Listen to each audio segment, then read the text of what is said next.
নমস্কার বন্ধুরা, সকলে কেমন আছেন? আমি খুব ভালো আছি। পুজো তো চলেই এলো প্রায়। আমি এখন রয়েছি আমার বাপের বাড়ি বাঁকুড়াতে। বাঁকুড়ারও দুর্গাপুজোর একটা আলাদাই নাম রয়েছে। এখানেও প্রচুর বড় বড় পুজো হয়।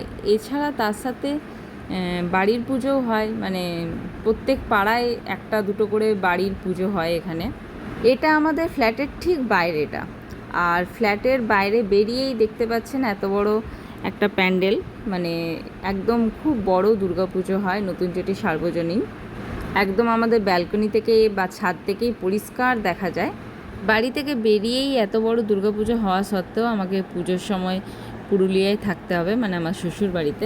এতগুলো বছর এখানে কাটিয়ে গত 2 বছর ধরে ওখানেই থাকছি, তাই একটু তো মন খারাপ আমার। এছাড়া এই নতুন চটি সার্বজনীন থেকে 5-10 পা এসেই মহামায়া কুঞ্জ, এটা একটা পারিবারিক পুজো। এখানে মা মহামায়ার কোষ্ঠী পাথরের মূর্তিতে পুজো হয়।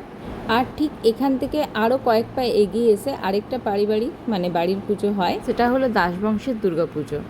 পুরুলিয়াতে আমাদের বাড়ির এতটাও সামনে এত ভালো ভালো পুজো হয় না।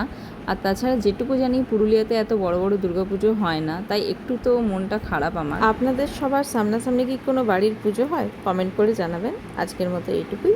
Tata, good night.